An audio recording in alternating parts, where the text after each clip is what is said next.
Hello, everybody, and welcome to the first edition in 2026 of the Fan Forum here on the Black and White United channel. I'm your host, Andreas. Thank you so much for tuning in today. I am joined in the Fan Forum tonight with Matt Moore, the president of the Collingwood Queensland Supporters Association, and I can make an announcement. He is going to join us on every Fan Forum and be a permanent host throughout the season, which we'll try and get done every fortnight, depending obviously on our fixture and stuff like that. Hopefully it doesn't clash with anything too important. Matt, thank you so much for joining us.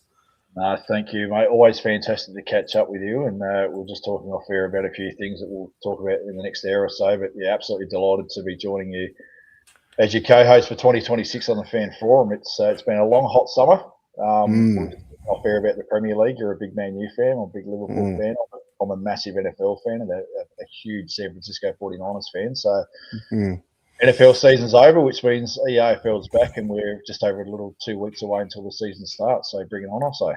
I use my year of planning, much to my wife's dismay, but everything is judged by the footy season and what's leading up. So, like, the footy season finishes, cricket season sort of starts, thoroughly right after footy season finishes, and then moving into that, you've obviously got, the Oz Open, and then after Christmas the Oz Open, and then all of a sudden pre-season starts and the scratch matches start, the intra clubs sort of start, and during all that you got the Premier League, as we spoke about, which keeps us thoroughly entertained.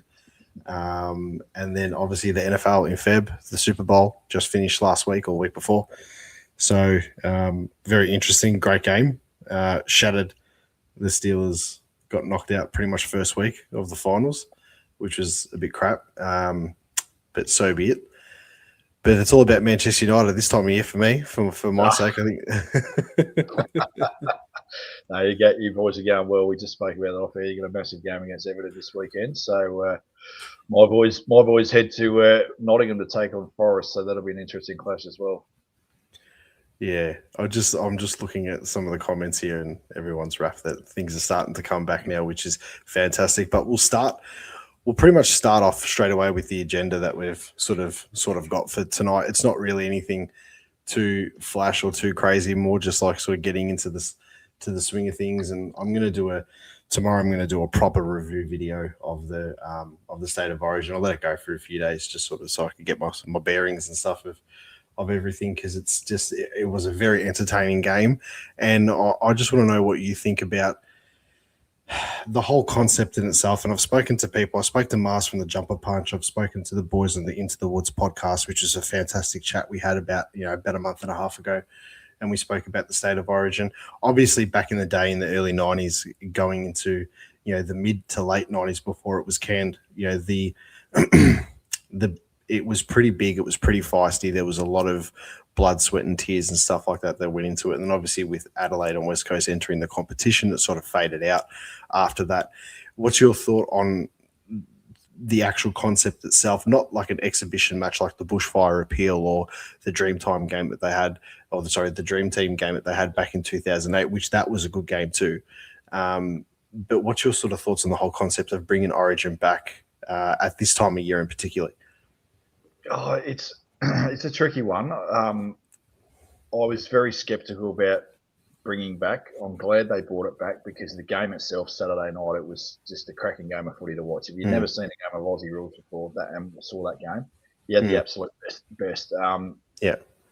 Middle of February, stinging hot day in Perth. It was about 36 degrees over there.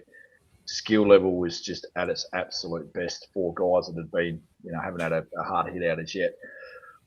How they're going to get it right over the next couple of years, I've got no idea. There's been a lot of talk on SEN and obviously other media outlets this week about obviously South Australia getting a crack, Tassie getting a crack. Do you bring in the Allies? Do you bring in the Queensland, New South Wales combined side? I don't know. The biggest thing for me going into these games, any rep game, is injuries. And there's a couple of injuries that came out of it. Obviously, Jacob Wiedering copped a pretty serious knock in the first quarter, which saw him concussed. I think he's got fractured ribs, so he's going to miss the start of the season for Carlton. It's just come out today that Matty Rao from the Gold Coast Brownlow medalist. Finger, yeah. his finger. So there's some big losses there, mate. I'm just glad from a Collingwood point of view that Nick and Booker got through okay. Mm. It's going to be interesting to see how they manage it going forward. They've sort of penciled a South Australian side, which is not the best side. I mean, it's a good side, but it's not a great side. As a WA side, which I thought was a pretty good side. So, yeah, everyone's got to get a lick of the ice cream at this time of the year, mate, with State of Origin if they're going to go with it. But just be interested to see how they go about it over the next sort of 3 to 4 years. So my theory would be obviously what they've spoken about over the radio, pretty much winner stays on concept, because you've got the three main teams, which would be Victoria, Western Australia and South Australia. And then obviously the winner goes to the Challengers ground. So if that concept was to happen, then you'd obviously expect Victoria to travel to the Adelaide Oval, which I think regardless anyway, even if they didn't do that, you probably have to do that for next year with the way that South Australia is about State of Origin. You'd get people from Victoria most likely would travel, not a big amount, but you'd probably think some would definitely go for the spectacle on it as well. So I think that's probably the way to do it now, because it's only three real sides that are into it. I think the pool for Queensland was about 44 players, and the pool for New South Wales was about the same or a little bit less. So you're not really sort of hitting your straps in regards to squad depth with those guys just yet. That's probably come with the academies over the next 5 to 10 years, you would assume. But moving on to our boys, obviously being a massive and Collingwood channel and show that we produce here, Darcy Cameron, he had 15 disposals, 8 kicks, 7 handballs, 5 marks, laid 2 tackles and 17 hit outs. And if I can just give me a second, I'll just quickly go to the Victorian side of things. If you look at someone like a Max Gawn, he had 22 hit outs, no tackles laid, and only 12 disposals. So around the ground, Darcy obviously sort of put him to the sword there. But hit outs, I mean, Gawn's probably still the benchmark ruckman in the competition, in my opinion. So 22 hit outs, but it's a pretty decent effort to have 17 hit outs against him. How did you think Darcy went? I compare it chalk with cheese there, Max Gawn and Darcy Cameron. Look, Darcy just showed why he was in Copeland Trophy winning form on Saturday night. He's an exceptional ruckman around the ground, especially across that half-back line where he just plays that beautiful, intercepting role quite well that he does. But very early on, I thought he had Max Gawn on toast, especially at boundary throwing or that. But yeah, it's a good sign. Obviously, like I said, he's the Copeland Trophy winner from last year, so hopefully he has another big season this year, Booker. God, we need him, and we need him to stay fit, because if he goes down, mate, I don't know who we're going to look to become in. That's no shit. That is a whole show in itself. Yeah. And that's one of the biggest talking points of the year. That unfortunately, with Mason Cox being delisted and going to Fremantle, and I just think that even if they'd given him a rookie contract for this year, just to have it as the backup and be like, listen, your rookie contract, you stay in Melbourne. You're going to play in the VFL. We're going to have a very strong VFL side, which we'll probably go over the next couple of weeks anyway. But I think that would have been the best option. But if not, now that he's gone, I mean, you've sort of tied your hands behind your back into a corner here where you're probably going to have to use McStay to be the next one. But the other thing is then if he goes down, and let's be real, I mean, I don't want to shit can any of our players. I'm not about that. But since he's come to Collingwood, unfortunately, he's been made of glass a little bit. He's had some unfortunate injuries with his knees and obviously his finger, but it's a very constant sort of thing. So I would assume that we would have to look at, Iluru Smith or an Oscar Steen as a backup, but they haven't played a game yet. So you're in a very pretty awkward predicament in that situation there. But would you think that McStay would have to be that next one up? Yeah, McStay or Frampton. You can mix the two. I mean, I 100% agree with you with Mason Cox. I think that we pulled the trigger a little bit too early with that delisting. I think, and we'll talk about it as well, but the new the new ruck rules, that plays straight into his hands. And I'm going to be, I don't watch a lot of Freo games, but I will be this year. I'll just be interested to see how the big fella goes over there. And we wish him all the best, mate. He'll be missed. He was had a bit of a cult following at Collingwood, but on to bigger and better things as far as he's aware. And they're going to be riding premiership contention this year, Freo, and I think he might have a pretty good say about how they go this year. I don't think there's ever been a Collingwood player that's gone to another side where genuinely deep down inside, you actually want them to just like absolutely dominate and kill it. And just for the sake of, maybe sticking it up our coaching staff a little bit and saying you should have kept me, but just watching him and the entertainment that he brings to the game itself. I mean, I really do hope that he has a good season and hopefully just doesn't get picked against us in Gather Round. That'd be nice. Moving on to the Victorian side. Before we touch on who I think is the best player in the competition, him and Daylight, pretty much. The combination in this Victorian side. I mean, we can look back in the years and we can discuss the Victorian side with Dunstall, Ablett, Lockett, Dacos, and all these absolute superstars back in the day. But geez, to have Nick Dacos, Bontempelli, Butters, even Bailey Smith had an amazing game. Caleb Sarong dominated. Max Holmes was fantastic. I know Lockie Ash won the medal, which I don't think he should have, but he had a fantastic game. Zach Merritt played well. I mean, just the names. I mean, Toby Green kicked 2 goals. He had a really good day, but it wasn't his dominant best sort of thing. He had a couple of shit kicks here and there, but I just think that team was just your super coach or AFL fantasy dream, pretty much having that side in there. But our man Nick Dacos, let me just run through this with you before we get too excited and the table raises just a little bit. But the 38 disposals, he's kicked a goal, probably could have kicked a couple more. 38 disposals, 20 kicks, 18 handballs, 9 marks. He had 5 tackles, 7 clearances, and 679 meters gained. We are talking 130 meters more than the next best Victorian player, which happens to be one of the best players in the competition in Marcus Bontempelli. Kane Corns has said it, even though I don't agree with everything he says. David King has said it, and I think he's one of the best analysis of the game. Do we now have the ceiling so far high for this bloke that this is just the norm? And because he played for a team that wasn't Collingwood, maybe other supporters in the competition decided to open their eyes and see a little bit of what we see. Have you seen what Dan Gorringe just said about him today? I saw something. He said he's underrated. Yeah. Nick just does Nick things. I mean,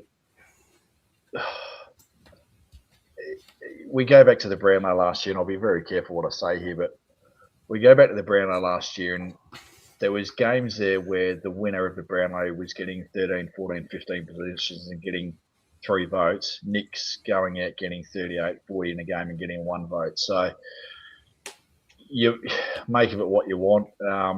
Hasn't won a Brownlow. Hasn't obviously won a medal on Saturday night. Not that they play for medals. It would have been nice for the CV. It would have been nice, absolutely, yeah. And then obviously with the I thought he would have won the Copeland by the length of the Flemington Straight last year, but I don't know what to say about that, mate. He's an exceptional footballer, and you're right. He's in the top. If people don't rate him number 1, you definitely rate him in your top 2 or 3. Bontempelli's up there as well as a complete footballer. But as far as his ceiling goes, mate, he'll just keep putting in, week out, and that's all we can ask him to do. And he'll do his thing on the field, and we'll be amongst 70, 80, 90,000 every week cheering him on from the stands. So, good luck to him. I hope he does do everything that he needs to in footy. I'd love him to win another flag, and that's obviously what players play for. If you'd ask him what he'd want to be achieving in his career, he'd be saying, I want to win premiership after premiership. And you've also got other players in that Victorian side the other night that are hungry to play finals footy to get in, on the MCG and grand final day. So, it's a pretty bloody good ceiling, mate, if he's there already. at what, We 20, can 22, 23? we'll go into obviously the Collingwood intra-club things in a second, but just to finish off the whole state of origin side of things, the combination and the awareness between Dacos and Butters, especially in the first half, I thought was unreal. Even the Dacos and sort of like the Noah Anderson style, and that they've known each other since they were kids, so there's obviously some sort of connection there. But that Dacos Butters system in the midfield for Victoria there was unreal. And I put this on Instagram, if I'm a Collingwood official selector on the board or list manager, the big targets that will be available come season's end if they haven't signed during the season in King and Zach Butters. I've got Butters by the Flemington straight first before we go for a tall forward with the forwards that we've got. And this is also, I'm basing my opinion also with the footage that we've seen from the intra-club game. And credit to all the content creators who went out there and actually captured some real good footage that everybody's been able to see. But I just think that Butters is so important to where we need to go, because not only are you going to be able, if let's just say hypothetically that, and I think it's between us and the Bulldogs to get him, if he did come to us, it's building a team around Nick Dacos. And I want to hear your thoughts on this. We are now in the position where we're going to see the old boys go. At least three of the two will go come seasons. Two of the three will go come season's end in Pendlebury and Howe. Sidey might stay for another year. We're all about building a team around Nick, but if you put someone like a Zach Butters into our team, you're basically building a team around both of them, not just Nick Dacos, because Butters is that good. What are your thoughts on the whole recruitment side of things in 12 for 10 months' time, really? We're going to have an absolute bucket load of, you're right, we're going to have a lot of people leaving the club just due to age. You've mentioned the three. I think Howie and Still being best mates will go together. I think it'd be seeing Batman without Robin, vice versa. Pendles, I'm not sure. I mean, could he go another year? I don't know. So that's going to free up a lot of cash come with our salary cap there. Obviously, you can throw money at Butters. You can throw money at a King as well. We've got a really good kid who got drafted to the club last year, and I played footy with his old man back in junior footy in Noah House. So I would love to see the club develop him into a player that I think he can be. I caught up with him on the Gold Coast last year after the Suns game. He's a 19-year-old kid, just so well spoken, can clunk at footy, and I think he kicked 5 goals in his first game in the VFL. So he's got the size about him. He's 20 years of age now, but Butters would be one player that we definitely want to go after for sure. And then obviously, like you said, a key forward as well. So that combination on Saturday night, you're right, it was frightening. And I think there's Matty Rowe and Noah Anderson involved in their junior footy as well. So throw the kitchen sink at Butters, get him over there. I've heard a rumour floating around that Hawthorn might be in the mix as well to get him, but I don't know how much money Hawthorn have got, how many brown paper bags are down at that new Kennedy Centre down at Dingley. But and you'd think they'd still probably have another crack at Merritt. They'll probably have one more crack at him come season's end. There's rumours that he might even sign an extension with Essendon, which I think is probably the most stupid backflip I've ever heard before. But after the shenanigans of the trade period, especially down to the wire, but we will move on to obviously this intra-club match that we had, and I'm basing my opinions on the footage that we've seen.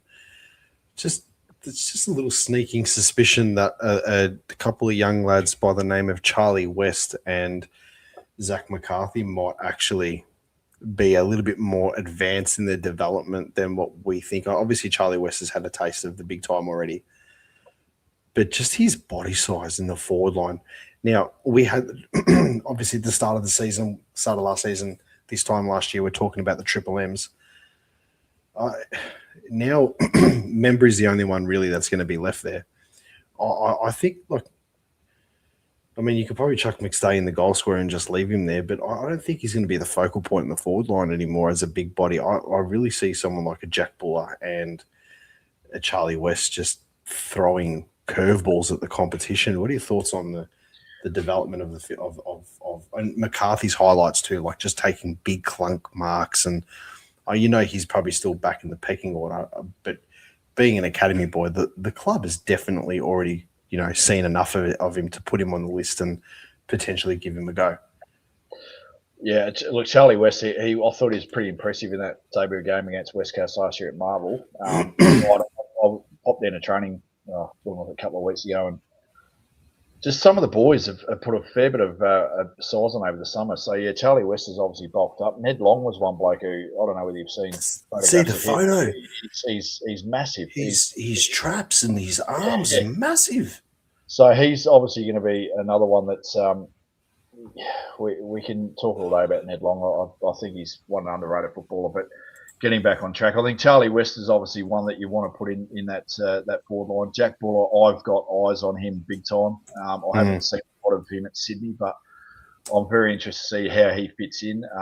Skunk was looking very good at the match sim they had the other week when I was down there. He's just reading the ball like and he's seen them like watermelons at the moment. He's a cricketing term.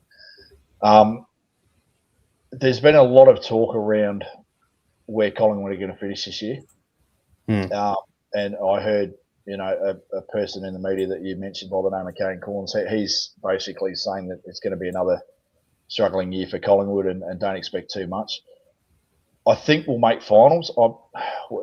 Top fours, I think it's going to be a bit of stretch. We see, obviously, year on year that one of the top four sides from the year before falls out of the top four the year after, and I think that'll be us this year. I think we'll go back. You think based on the performance of the other sides, we're probably that team that if you had to pick one, it would be, and that's just being realistic. And being a co-host of this show and being on the channel permanently, I do need to warn you, just the housekeeping rule. If you do not give us too much credit, you will get people letting you know, what are you talking about, blah blah blah. But we're just trying to keep things in a realistic sort of sense here. But yeah, I still think, and I said this in my prediction, I still think that we're sitting at anywhere between, at the moment, probably that 7th to 10th mark this season. But with that being said,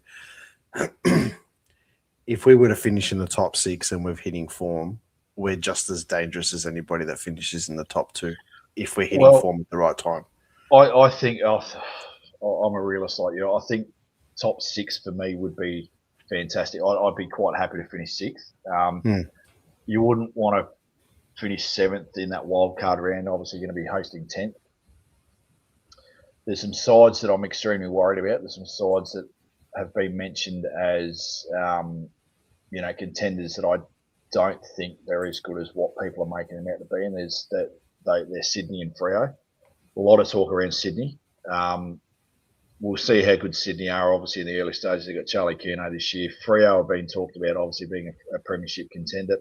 They're a good side, but they do struggle to win those key games away from Subiaco.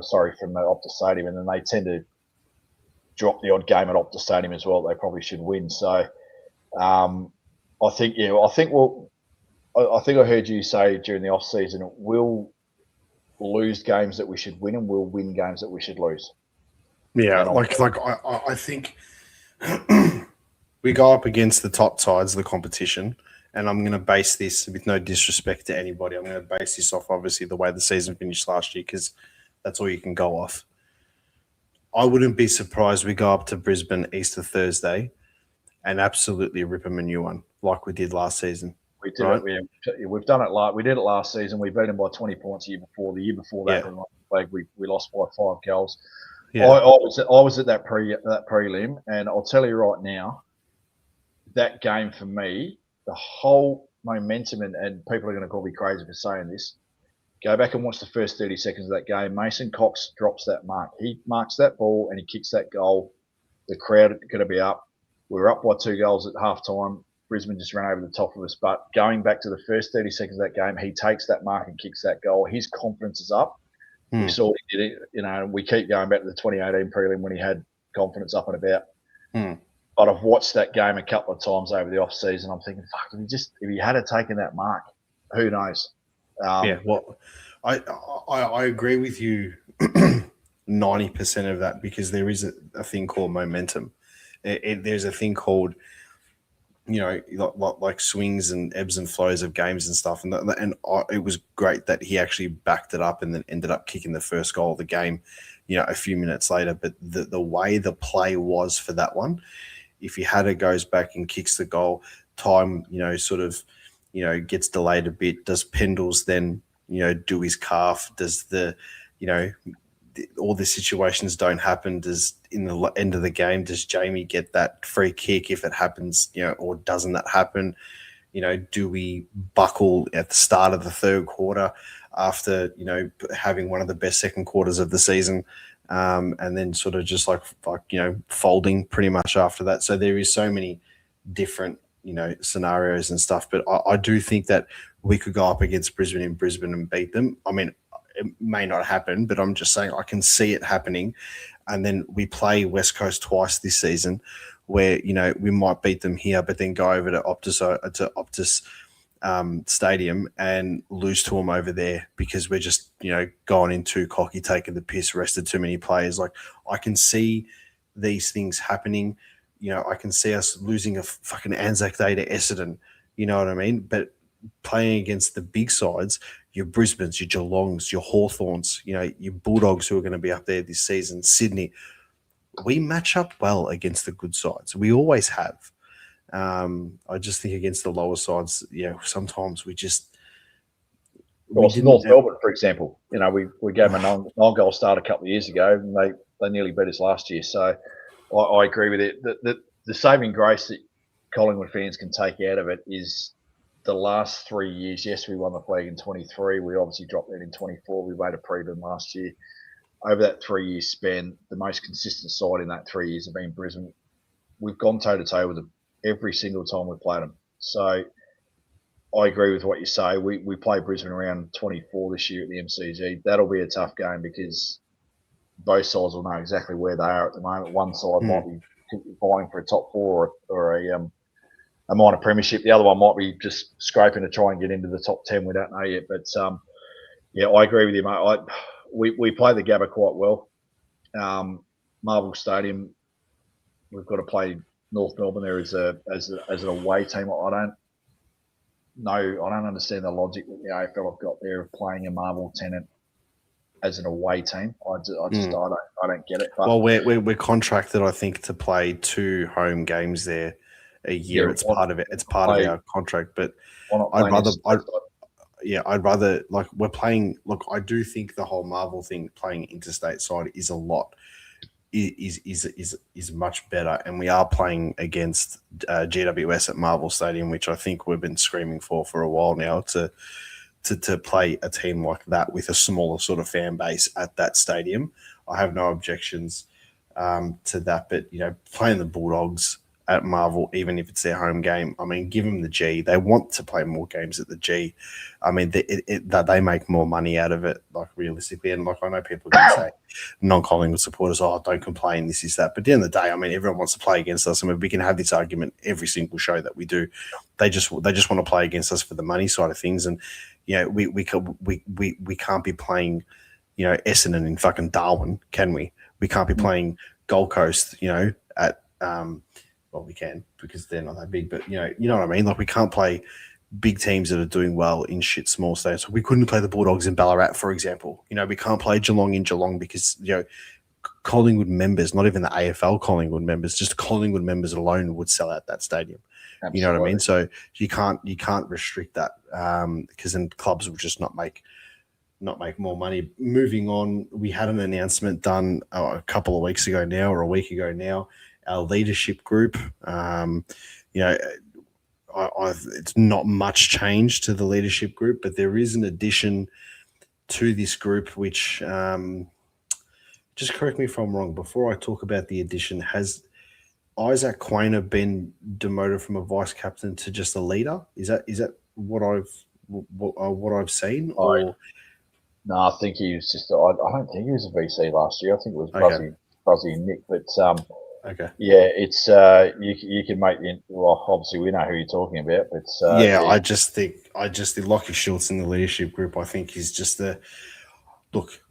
wasn't expecting it. let's be real. I wasn't I thinking thought Perryman might have. Perryman sort of did come to my Perryman did sort of come into my mind. I thought potentially Jack Crisp for his final sort of curtain sort of seasons would probably be in there, just more for the CV and stuff. But when you think about Lachie Schultz and you think about the turnaround from when he came to us to the way he finished off last season, even the way he finished off 2024, which, on stats, he was one of our best pressure forwards in our team. And we didn't think he had such a great impact, maybe because our expectation was too much. And, I've said this before, I think we can put the whole Ginnivan Schultz debate to bed now. Both players are happy at their team, doing well at their new clubs. I mean, you can't really compare it. They're different players. Guinea doesn't go back. Schultz can do the same forward pressure anywhere around the ground, which I think suits us. But wasn't expecting the call for him to be in the leadership group. But geez, when it was made, you think to yourself, fuck, he deserves it. I think he embodies Collingwood in the way that he plays the game and the way that he throws himself. And even like just one act last year in that Gold Coast game where, yet the goal that Jamie scored ended up being called back and being touched. But for him to get in that position, Lachie Schultz basically had to go planking in midair and create the actual spoil for Jamie to get it. And just the way his pressure is, the game against Fremantle where he got knocked out at the start of the season, defensive pressure, forward line defensive pressure in the middle of the ground, crashing the packs. And I just think, for someone that puts his body in the line and risks himself so much, I think it's well-deserved that he's in the leadership group for 2026. I couldn't have said it better. Copped a lot of shit, obviously, after his first year at Collingwood. Another player, which I'll talk about as well, is in a very similar position this year to what Lachie Schultz was. Mm-hmm. Completely. You had us told me, there's a new leader coming into the group. I definitely wouldn't have picked Shooter, but I'll tell you what, you're 100% right. He's worked his ass off over the last 2 years. He's copped so much shit from the other side of the fence, and I must admit, there's people that I know that have given him a bit of stick in his first year, and just his. I think it's just trying to find your way in a new club is hard. I've been in that position myself. You're trying to learn a whole new game book. Getting the style of play that the team wants to adapt, and getting used to new teammates, etc., new voices out in the field. But the turnaround that he showed and it was obviously a reward for effort. We've got a very similar situation with Dan Houston this year. Mm-hmm. He got so much shit from people on the other side of the fence as well. And again, everyone's just expecting a great player from another club to come into a better side. Let's be realistic. Collingwood are streets ahead of Port Adelaide as far as on field.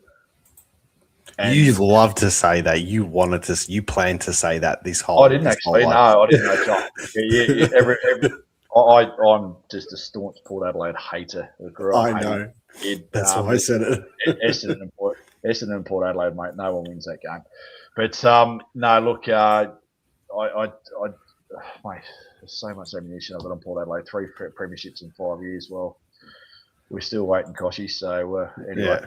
But no, Dan Houston. Look, I think I can see what Shooter did in his first year to his second year. I've got everything crossed that Rocket can do that as well. I think that role across half back didn't quite work last year, and I think that's the role that he played at Port Adelaide. I'd like to see more in the midfield this year, or on ball, and just dominate. And we know that he's got that raking right boot, and you give him some space. I was at the practice match, the Amy game, last year against Richmond at Princess Park, and he unleashed one from inside the centre square. It was a 60-metre kick, and he hardly kicked it. Yeah. So give him some room to run. Stick fat with him, Pies fans. I'm reading a lot of stuff on social media that I'm not liking, especially in relation to Dan and Bobby Hill, which is another topic. Get behind our players and look. I mean, no disrespect for this, but if you don't want to support our club, fuck off. There's 17 other clubs you can go support. Yeah, 100%. The Bobby side of things, and I've seen some comments, and I will just confirm that he was not at the photo day. He wasn't part of the team photo. The actual photo they put on there was the same one as last season. They did put it, they did Photoshop him in there, and they fixed up the Emirates sponsor because last season's was a thicker Emirates sponsor. So they fixed it up to make us the stripes are exactly the same width and stuff like that. So just putting that out there because I have seen it in the chat while we've been talking. He wasn't at the photo day. That got put in there. Exactly the same thing what Sydney are doing for Taylor Adams, who got knocked out at a nightclub and wasn't able to take the photo. They are just photoshopping them in the photo. I wanted to refrain from talking about the Bobby Hill side of things, but because it was said in the chat, not just because you said it, but because it was said in the chat too, and you know, one of the guys in the chat said, you know, forget about him for this season. I mean, just before the club came out and said that he's going to be on extended leave again, I did post a video saying, you know, stick fat, he could be back soon, this, that. And, you know, that's just from the stuff that I heard and from what I would assume because he was back in Melbourne for, you know, a little bit before he went back to Perth again. And I thought maybe he would come back to the club. But regardless of that, I mean, that's not the point really. The point that I'm trying to make is if the club are planning the first realistically, and they're probably putting it out there as worst case scenario, right? Where because he might be back at the club training in the next couple of weeks. We don't know. We just don't know the situation. Regardless of that, there's still 2 months of preseason that he has to catch up on and he has to get back into fitness. So then you won't see him, and this is only going by now, you won't see him till mid-year, till after the bye, if that's the case. But if he was to come back, like we've got to support him, regardless of 100%. in his personal life, whether he's fucked up, regardless in, you know, his personal life, if he's made decisions that haven't been good. I mean, not to that extent, but I'm sure that people have made decisions in their life or whatever it is that that haven't, you know, turned out right or whatever, and you've had to bear the consequences of them. And I agree wholeheartedly with the argument that people are saying, if you had to take long periods of time off your work and you did this, blah, blah, blah, my boss would sack me if I did that, this is that. That's 100% correct, but we're in the regular workforce. We are regular people. These people aren't. These people are paid almost $1 million a season for a reason. They're part of the biggest football code in the country. They're part of the biggest club in the country, the biggest franchise of any football code of any sporting club in the country, and he's part of it. We've just got to buy our time and see what happens. And look, in the worst case scenario, if it doesn't work out and the club says we're trading you off, because we've got to remember where we are in power here, because we do have that contract that he signed, we have to force a trade. Would his currency have been higher this trade period potentially than the next trade period coming up? Yes, we're not going to get a first round pick for him. So get that thought out of your head. But what happens if he comes back some point this season and fucking turns it up and dominates, you know, and we get into the finals? What are people going to say then? Well, exactly right. Exactly right. You go back to last year, and it's common knowledge that he was invited around to Fly's house, and I won't reveal where Craig lives, but it's obviously Melbourne. And Bobby went there with a mindset. It was a Tuesday night. He went there with a mindset of talking footy. And Craig said, I'm not here to talk footy with you, Bobby. I just want to talk to you as a mate and just see where you're at personally. And that was it. He was begging Fly to get him back into that squad for the remainder of the season. I think we're about 6 or 7 weeks out from finals, knowing full well that we're going to play finals. We were still sitting top of the table. Everyone's saying, oh, you had to play him, you had to play him, you had to play him. If a player's, and I'll rewind it, I agree with what you say there, you know, they're not in the regular workforce. But if you've got a team at your regular work and one of your colleagues is not right, they're sick, they're mentally not right, they can't perform, you send them home. You're not going to, you got 1 weak link in the chain and your chain's going to break. It's fair, it's easy. And that's what we did. And that's what we did essentially. Exactly right. Yep. So you've got people on social media last year going, play him, he's fit to go. These people have obviously never played a game of semi-professional sport or professional sport in your life. You can be mentally prepared to go, and it doesn't take long to be mentally prepared to do anything. you've got to be as fit as fuck to play footy, or you've got to be fit as fuck to play professional sport. We know that. If he goes out underdone or underprepared, or his body's not right, and he goes down, geez, I'll tell you what, mate, the backlash, not only that the fans would give the club, but the AFL would say, you've played an underdone player.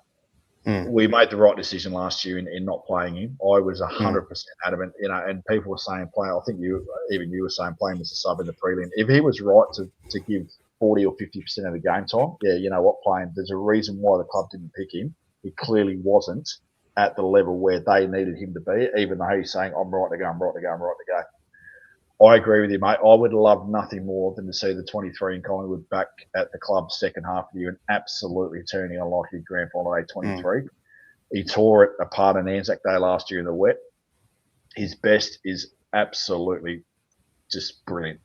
Look, if you take all the last 12 months of his situations out, he's playing for that WA side on Saturday night. He's playing in that forward line. And if you look at the way he was in the Indigenous All Stars game at the 12 months ago against Freo, that first half he was taking the absolute piss. Yeah, and his level when he's there is unbelievable. But just a message for everyone: just you got to. We have to, as supporters, understand that he's not going to be there at the start of the season. He will make his way back into the club at some point, and if it doesn't work out for him throughout the season, let's just say he does come back to the club, but he doesn't get a game or whatever it is, and the club decides that's it. We back the club before we back anything else, and we're backing the club's decision because they're the ones that are in the four walls with him. But when he does come back, I mean, geez, we've got it didn't help. I will put a caveat on this. It didn't help that he was talking up a little bit of a big game on social media about let the footy do the talking, and he was commenting on posts and he was doing that type of stuff. And then a week later, he's on extended leave. That was a little bit of a little bit of a letdown. I'm not going to lie, but at the same time, just back the club in what decisions they make. And if he's back, he's back. If he's not, he's not. But I think we need to, throughout the season, stop using the whole, if we had Bobby Hill playing, or if this didn't happen, blah blah blah. Manny's been talking so much stuff in this chat, and I half agree with the stuff he's saying, but this last comment that he put up there, I've got to put it up here because it was just spot on. If he doesn't come back, give his money to Nick. I love it. That's spot on. We're going to continue. We do have a guest that's popped in to the show for the last 15 or so minutes. We'll get him on. We got Sean, Ultimate Greatness. How are you, mate? Doing all right, guys. How are you, Sean? Are you good, mate?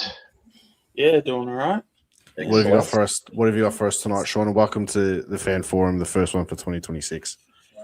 Don't have anything specific for you guys, but obviously, excitement's now starting to kick in. Just finished the cricket season just this weekend, just gone, so I'm ready to completely buy in, all chips in, whatever the saying goes. So I'm all footy now. So outside of a bit of NBA, everything's all football, and I'm about to get my full. I think the puffy levels were probably around about a 6, so they're probably going to crank up to about 9, 10 at the moment now. So beautiful. Yeah, we'll just kick into cruise control, overdrive, whatever the term is. Shorty, go. Sorry, go. Yeah, no. I'm going to ask you a question. I was going to ask Andreas this. I'd be interested to see how you guys talk about this. Andreas, we were talking about momentum before now. I want to get both your thoughts on opening round. Yeah, I'm not a fan of it. The reason I'm not a fan. Sorry, of it just the concept of opening round. The concept of opening round. I'm not a fan of it. You got 8 teams that now are going to 10 playing opening round. We play opening round 1, then we have a bye in round 2, along with Brisbane. The question I've got for you is obviously your thoughts on the concept of opening round. Does every team need to play, and do we need to make it Australia-wide? So have games, obviously they've got games in Queensland, New South Wales, South Australia, WA. But the momentum that Collingwood and or Brisbane would potentially get in the first 2 weeks of the season to be halted at round 2 with a bye to then the sides that have played rounds 1 and 2 go on with momentum. Our momentum can potentially get broken. I just want to hear both your thoughts and what your thoughts on that concept are. Sean, you go first. Yeah. I mean, yeah, when it comes to like the whole round 0, like it's never really sat well with me personally. Like I've always sort of had like the mentality where it's better to, instead of being the trend chaser, I'd rather be the trend maker,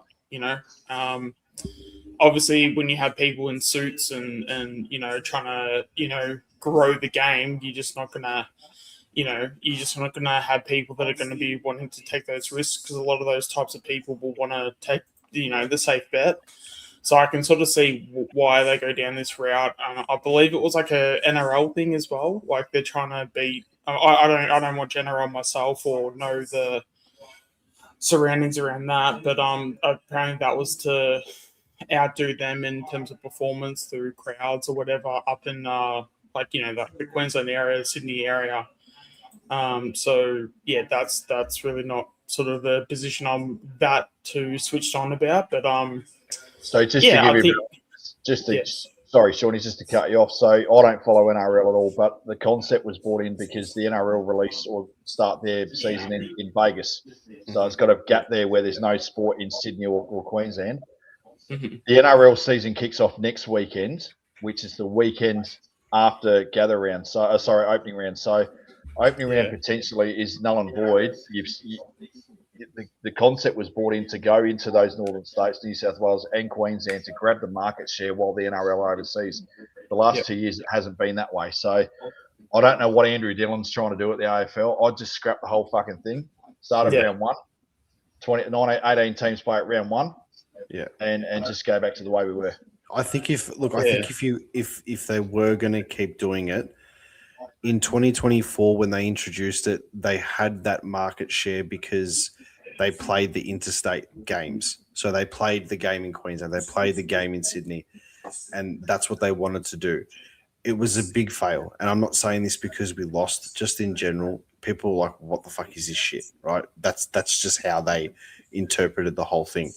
However, then you look at last season, we had a natural disaster. You had an opening round, you literally had 2 games, and then you had to postpone one of the games. And it was lucky that Geelong played Brisbane in that bye week and they could fit it in there. That was just pure luck of their compromised draw. The fact that they had to play Essendon and Gold Coast in that void week of the gap between the season and finals, I think was probably the biggest joke, because you had a team in the Western Bulldogs who were dependent on that last game. And if a couple of results hadn't gone our way, we could have been in that position. And I'm thinking about it like, can you imagine if you had to hope that Essendon was going to beat Gold Coast at the end of the season? Like, are you serious? Like, the Dogs had to then go to a training session on the next week knowing full well that Essendon were going to get smacked, but they still had to train. It's just, you don't need to put yourself in this position where you have a round of football that we've never embraced. Like if you look at the gather round side of things, and yes, we were copying the NRL with their magic round, the concept of it is amazing, and I think gather round is here to stay. I think it should stay in Adelaide. I think it's fantastic for the competition. I'm 50-50 on the wild card side of things. I think we need to see it. I think it would be better when there's 20 teams in the competition, because then you can have a top, then you can have a top 10 and a bottom 10 and go forward from there, and you can do it properly. But this opening round side of things, the season for me doesn't kick off until I see Carlton play Richmond at the MCG. Correct. For me, that's the opener. 100%.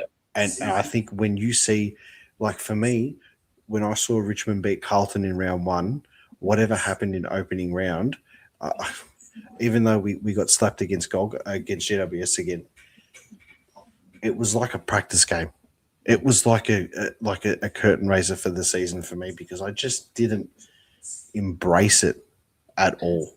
And the fact that glad we don't have to go to that cow paddock this year. It's a Oh, shit and hell of a grounder. like It's a shit hell of a grounder. I get it's better for us that we're playing St Kilda in Melbourne. Yeah, great, no worries. But if you're going to do an opening round, here's a concept for you. If there's any people from the AFL that are bored and they're watching YouTube tonight, play every team in opening round Correct. and just call it round one. Correct. Yeah, 100%. What Yeah. again? We play St Kilda Sunday night, long weekend in Melbourne. Grand Prix on earlier that afternoon. Again, Collingwood are a scapegoat for the AFL. I'm sick and tired of it. We saw it last year with the Dogs. They wanted to play Collingwood at the MCG for their 100th year, 90,000. They just said today on the radio they're expecting 80,000 at the MCG on Sunday night. But Craig Kelly said that we weren't going to be playing opening round in 2026 yet. Here we are. Where do we draw the line with it? I agree with you, Andre. It's just round one. Scrap it. Go back to 22 rounds or whatever it was we had back in the day. Scrap the bye rounds. Just play footy. Or even stick to what you said when you created this garbage. Play the interstate sides interstate. Leave the Melbourne sides at home and give us a Q clash. Give us a Sydney derby. You know, if you're going to do it like that, and own that market that you're talking about, because the NRL's in Vegas that week. Just do it that way. You know, and I don't think you should, but if you were going to do it, just do it that way. Guys, me and Matt spoke about this off air. Sean, now that you're in the chat, I'm going to pose this to you as well. Our mate Kane Corns, who's just, you know, absolutely loves Collingwood. But I mean, it's just, I think Collingwood is putting whatever tuition his kids are in, if they are, through that school. If he hasn't, he's definitely confused me. Oh, he's paid off his mortgage every time he talks about Collingwood, put it that way. So he had 1, 2, 3, 4, 5, 6. He had 7 points that he spoke about, and I've got it on my phone. He said he had the one of his 7 big calls for 2026. The Darcy doesn't. Jeremy Cameron's 11-goal haul in round 21 last year was the most kicked by an individual in the last decade. Sam Darcy will set a new mark with a historic 12-goal performance. Boys, yes or no, is that happening? Sean? I'd say no, just because, I don't think we're sort of in a league where we have players that kick a ton of goals anymore. Obviously, you get your exceptions to the rule, like I know Josh Kennedy did it a few times, but I mean, he's not even in the league anymore. If there is a player to do it, I guess Darcy would be that player. I just think we're too I feel like Dogs would have to be completely out of finals to where that becomes like their main focus for something like that to happen. Because I just don't think, unless if it's like a West Coast or someone that's in the bottom 2 or something like that, I just can't really see it happening. Like our competition, I feel like across the board through defenses, I feel like it's too strong to allow one player to be kicking 12. So I can't see it at the moment. I'll tell you one side he might do it against. Okay. And I'm serious about this. Port Adelaide, they're back 6, and I know. Hear me out here, mate. I'm serious about this. Yeah, I'm serious. Their back 6 is woeful. Their back 6 is absolutely woeful. We're talking about Butters before. Out of that entire squad, and I'll go on record as this, I would not take any other Port Adelaide player out of that squad. Zach Butters is the only player in their squad that I would have at another team. I don't rate their list at all, and their back 6 is woeful. So Sam Darcy, if he's going to kick 12, do it against Port Adelaide, please. I think the other only team that has an on par worse defense is the Dogs themselves, and he can't kick 12 against his own team. I think O'Donnell's probably their only, because Karmas has gone to Carlton. I think O'Donnell's probably their only standout defender now. All right, the next one. Arden Street shake-up. With another tough season unfolding, North Melbourne will make a major change to its football department structure to fast-track a rebuild all before round 24. So basically what he's saying, does Alistair Clarkson get the sack before the season's finished? I think if he coaches them, if he can start, North Melbourne, a bit of a tricky one. because I can see both sides of the coin here. If he can get them out of the bottom four, I think he's had a fantastic season. And I can potentially see that going. Richmond and West Coast, obviously, the pretty much the locks for the bottom two. I can see Essendon sliding into that bottom four as well.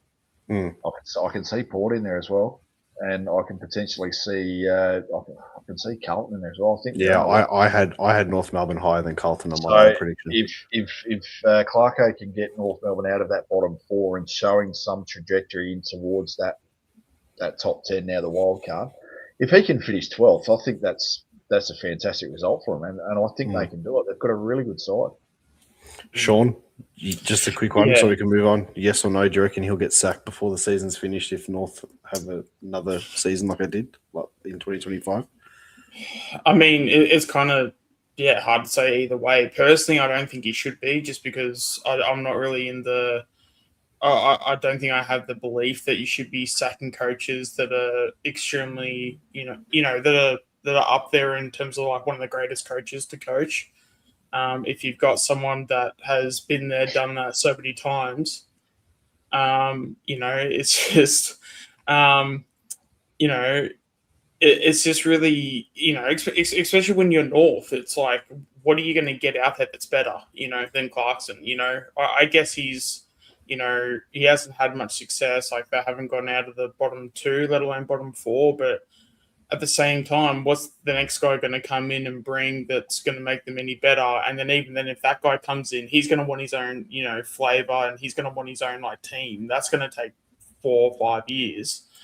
I feel like you just got to stick with the guy you've got, because the guy you've got is like pretty good. I feel like he just needs a bit more time. But that's the thing with the media, like they don't like the whole thing of like wait 2-3 years, because that doesn't sell articles. The article that sells is the coach that gets fired at the end of the season. I'll put this for you, Matty. I think Alistair Clarkson is the Pep Guardiola of the AFL. He could take a really good team and make them the best ever. I don't know if he's got he had the development side with Hawthorn, but I think the game was played a little bit different back then. And he got lucky because he took over a side that was on the bottom, and they just nailed their draft picks. And they got lucky that Richmond took Tambling over Franklin. And I think that was the 3 flags there in themselves. One really, because that's the one he was part of in the three-peat. But definitely 2008, he got lucky there. So I think if he has, I think we'll know with them probably midway through the season. You can sort of tell if they're tapering off and they're just there to make up the numbers. The next one is the twilight shift. The AFL will finally bow to the inevitable and move the grand final to a permanent twilight slot. Once the premiership confetti has fallen, the only question fans will ask is why we waited so long. I am so against this. Just a yes or no, boys. Is it we keep it as a day, or do we go twilight? Yes or no? I'm even more against it. Like, just keep it afternoon. It works so well. If it ain't broke, don't fix it. Yeah, I'm a foot in both camp. I love tradition. I love the 2:30 bounce or throw up this year, which we'll head off there again.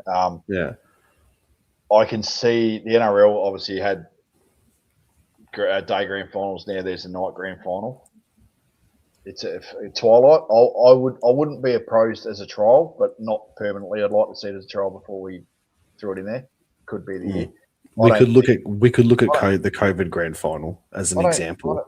I don't think they're going to change it. I'll be honest with you. If it came down to, we were talking about this off air, Andreas, but if it came down to a 2:30 grand final or bring back the opening bounce all day long, twice on a Saturday. We'll get to that as soon as we finish, and that's the point that we'll finish up on. Saints ascendance, mark it down. St Kilda will finish higher on the ladder than Collingwood. This is another clickbait statement for the first time in half a decade. I'm actually going to go and watch St Kilda Thursday night and match him down the Gold Coast, so I'll be last in a couple of weeks.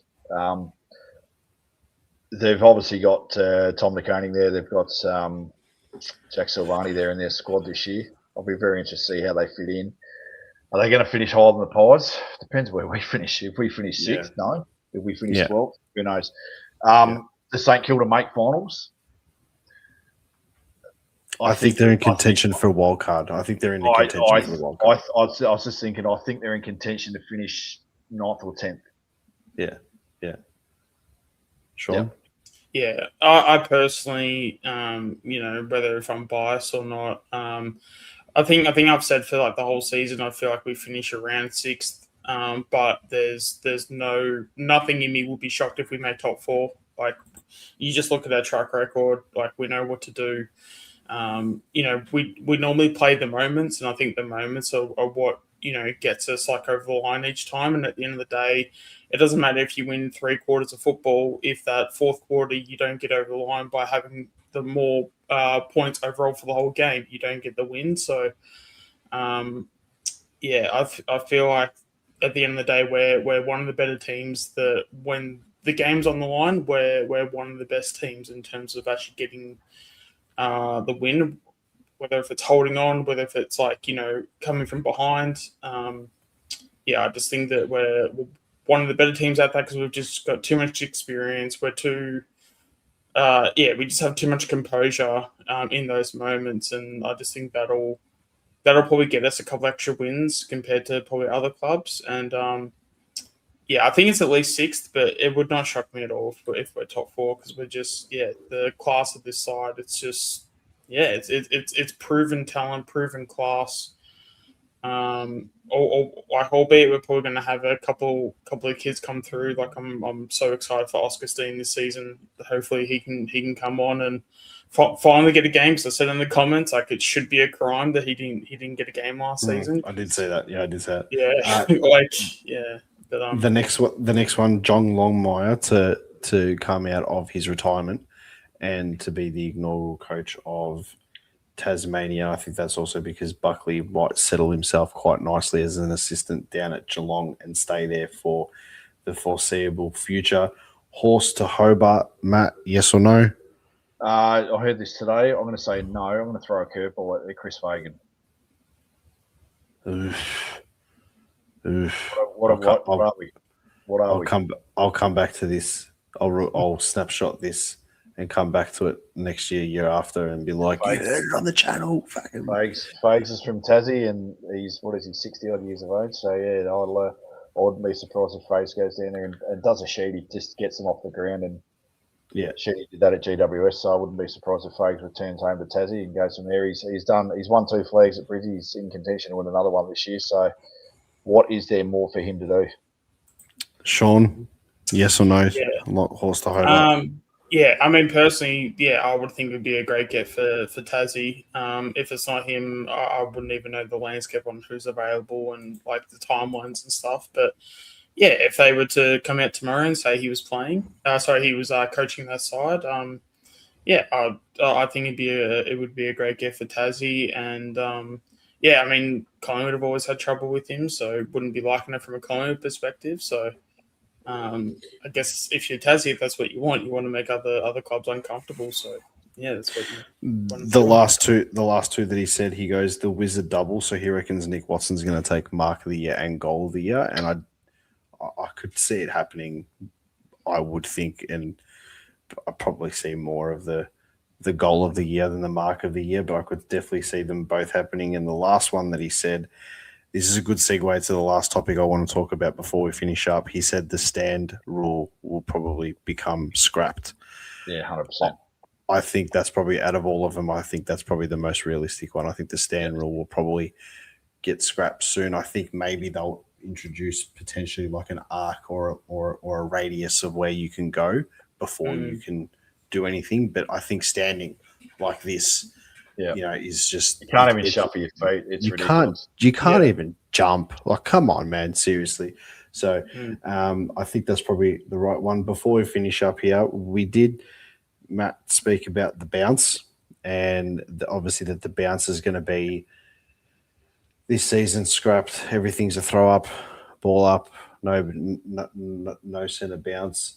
Before I finish up with my little theory that I had on this, try and keep it as quick as possible. What are your boys' thoughts on this, Matt? You go first because we're speaking about that. Well, we spoke off air, said that it's extremely weird not seeing an opening bounce.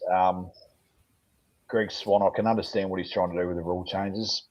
they've brought in too many rule changes over the last 2 years. It spread them out. The bounce has to come back. There's no two ways about it, and it has to be at the start of every quarter. Can you imagine grand final day this year? We're not going to have an opening bounce. It is wrong. If you can't bounce a football as an umpire, I'm sorry, you don't have a job. Or if you've got 4 umpires out there and one of them's a real good bounce and the other 3 are pretty average, guess what? You've got 4 bounces to perform. That's all you need to do that day. And then just swap 100%, positions during the game. Like if players can do it, why couldn't umpires do it?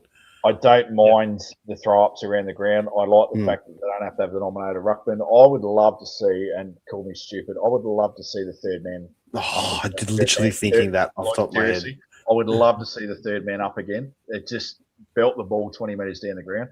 But the bounce, AFL, if you're watching, you have to bring it back. It was just wrong on Saturday night watching football, and Jacob Mollinson the first time throw it up. I can't imagine grand final day this year without a bounce. So I want it reinstated, and we should get a petition signed, get it reinstated by Gather Round. We've got six weeks to get it right from the first throw up this year. Sean, should we bring it? Should it have stayed for at least another season? Yeah, well, I mean, in terms of having watched the game and having seen the bounce, I feel like there's definitely a part of me that definitely wants it back. But I think mostly it's more, when you do throw the ball up and stuff, like it does make it easy for the rucks. At the end of the day, we're here to watch football. We're here to watch, the players be the best versions of themselves on the footy field. I feel like, the throw up does that. It's such a weird way to even say throw up. Yeah, I mean, I can see both sides to it. Like, I'm kind of indifferent about it. Like, I'm kind of, that's one of the rules that I'm sort of not too, for me personally, I'm not like too sort of hung up about it in terms of if I want to like keep the bounce and stuff, because I think I saw it in the stadium. It like sort of felt weird, but it also, but then if we're going to be getting the bounce is not right, which Okay, this is my point. This is my point, because this is the perfect segue to my point before we finish up. Yeah. If the bounce isn't right, and one of the arguments that they were saying was that it takes 3 seconds off the clock and all this type of shit. Do what they do in basketball. The time doesn't start until the first player in the jump ball touches the basketball. So if you bounce the ball and it goes crooked, okay, fine. Then the next time, don't do it again. Start the clock again and throw it up. Who cares? The bounce happened, in my opinion. Yeah. But when you bounce the ball, the time on the clock does not start, because the time on the clock starts the second the ball hits the ground. Okay, sure, that's it. That's how it's always been. Yeah. Start the clock the second that Cameron or Gawn or Sherry or someone or Grundy just touches the ball, and then you start the clock. Because then what you could do then is you could essentially keep the bounce at the start of each quarter, like we were saying off air, Matt. At the start of each quarter, you can start it and you can use the bounce. Because if you bring it back, you're not wasting 3 seconds off the clock. Can you imagine it's a grand final? A team's got momentum and they bounce the ball and there's fucking 30 seconds to go, and they've bounced the ball, it's crooked, it comes back, but they've lost 3 seconds, and all of a sudden there's now 27 seconds on the clock, and you miss the chance of marking a ball by 3 seconds or whatever it is. I mean, it's just start it as soon as the ruckman touches it. I like the idea of the throw around the ground because it does sort of keep the game free flowing, and it's not so much stop start. I mean, you can go on Fox Footy now and watch a game, an Origin game, because they're in the Origin mood. You can watch an Origin game from the mid-90s and see around the ground, they're bouncing the ball around the ground, and that for me is a bit like just throw it up. You know what I mean? Yeah. So just on what you said there about obviously the